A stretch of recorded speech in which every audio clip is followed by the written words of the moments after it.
రెండో చాప్టర్ నేను ఎత్తుకుంటా. ఎంతమందికి అర్థమైంది? దేవుడు నామానికి మహిమ కలుగును గాక. సో బైబిల్లో ఒక ఛాయల రూపంలో ఇవన్నీ ఉన్నాయి. నమ్ముతారా?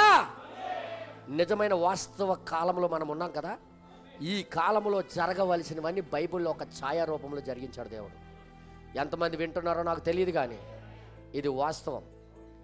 బైబిల్లో ఒకసారి చూడండి, ఇశ్రాయేల్ ప్రజలందరూ ఉన్నారు. వారందరూ పాప క్షమాపణ నిమిత్తము ఎవడు పడతాడు దేవాలయంలోకి దూరిపోయి, ఆయన మేఘారుడిగా వచ్చే లోపల ఉన్నారు కదా, ఆయన దగ్గరికి వెళ్ళిపోయి నన్ను క్షమించి అడగలేడు. వీరికి ఆ దేవుడికి మధ్యలో ఒక మధ్యవర్తి ఉన్నాడు. ఆయనే ఒక ప్రధాన యాజకుడు. అందరు చెప్పండి, ప్రధాన యాజకుడు ఉన్నాడు. వీరి పాపాలు క్షమించాడు, వీళ్ళకి తప్పులు క్షమించాడని రుజువు తీసుకొని రావాల్సింది ఎవరంటే ఈ ప్రధాన యాజకుడే.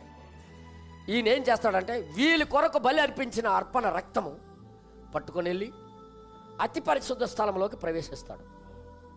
అక్కడ దేవుడి దగ్గర మొరపెడతాడు. వాళ్ళు చేసిన పొరపాటు, వాళ్ళు చెయ్యేసి క్షమాపణ అడిగారు.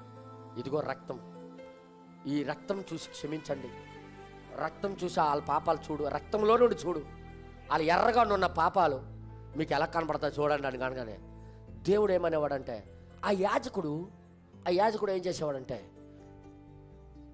క్షమించాను అని చెప్పడానికి ఈయనకి మరలా వెనక్కి వెళ్ళి చెప్పు, ఇంత లోపలికి వచ్చావు కదా, లోపలికి మూడో స్థానం దాటి వచ్చావు కదా, నా దగ్గరికి దాటిపోయి అతి పరిశుద్ధ స్థలంలోకి వచ్చేసావు. ఇప్పుడు మరలా నువ్వేం చేస్తావంటే, మరలా వాళ్ళకి జవాబు, వాళ్ళు క్షమించబడ్డాము అని చెప్పడానికి నువ్వేం చేస్తావంటే, బ్రతికి వెళ్ళి బలి చెప్పాను, మళ్ళీ సజీవుడిగా నువ్వు బయటికి వెళ్ళి నేను క్షమించానని చెప్పనేవాడు.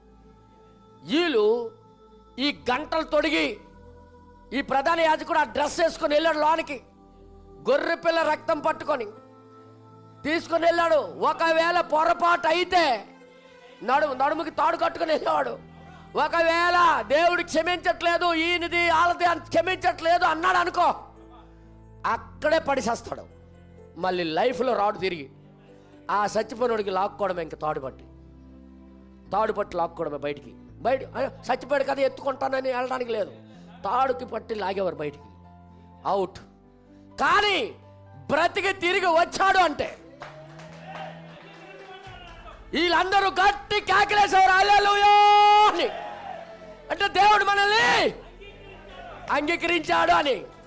దేవుడు కూడా ఆయన స్వరక్తం ఇచ్చి ఆయన రక్తం పట్టుకొని అవతల వైపు వెళ్ళాడు.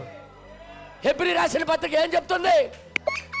మన బలహీనతలు ఎరిగి, అందరు చప్పట్లు కొట్టండి, మన బలహీనతలు ఎరిగి, మన పొరపాట్లు ఎరిగి మనకి క్షమించాలని దేవుడు ఏం చేశాడంటే, అతి పరిశుద్ధ స్థలమైన పరలోకానికి రక్తం, తన స్వరక్తంతో వెళ్ళాడు ఆయన. ఎంతమంది ఒప్పుకుంటున్నారు?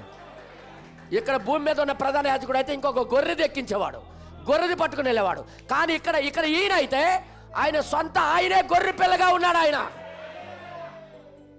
ఎంతమంది నమ్ముతున్నారు? ఆ సొంత రక్తం పట్టుకుని వెళ్ళాడు.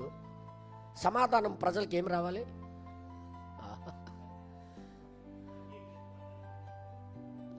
ఎలాగెళ్ళాడో అలాగే రావాలి. ఎంతమందికి అర్థమైంది? ఎలాగెళ్ళాడో అలాగే రావాలి. చచ్చిపోయి రాకూడదు. ఎలాగెళ్ళాడో అలాగే రావాలి. ఇంకోసారి మాట్లాడుతున్నా, ఎలా వెళ్ళాడో అలాగే రావాలి. ఎలాగెళ్ళాడో ప్రధాన యాజకుడు మరలా అలాగే రావాలి. ఓకే, ఎలాగెళ్ళాడో మరలా అలాగే రావాలి.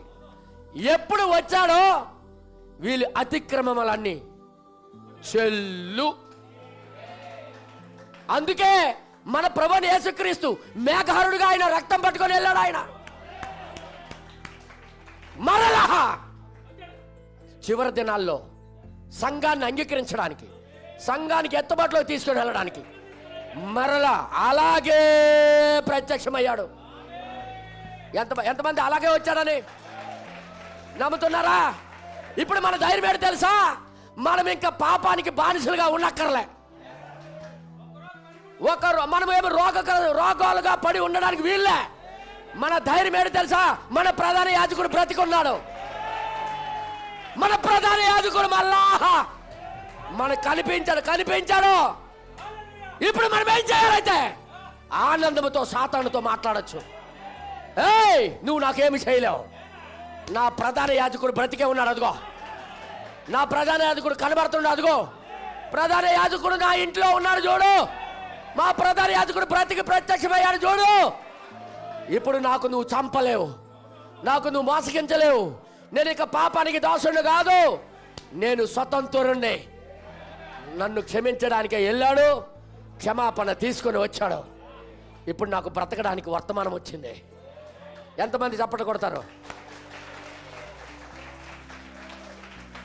ఎంత ఆనందకరమైన మెసేజ్ పట్టుకొని వస్తే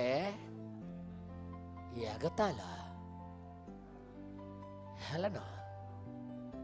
హేళన. ఇలాగ జరిగినందుకు ప్రవక్త ఏమన్నాడో తెలుసా? చదివిస్తాను. పరిశుద్ధాత్మ సంఘంలోకి వచ్చి ప్రవచించడం ప్రారంభమైంది. ఇదిగో నేను నివాసం తయారు చేసుకున్నాను, ఫుల్ అధికారము. ఆ రోజు అక్కడ ఎలాగైతే యేసు నా కుమారుడు మాట వినమన్నానో, ఇప్పుడు నేను ఎన్నుకున్న ఈ సేవకుడు మాట మీరు వినండి.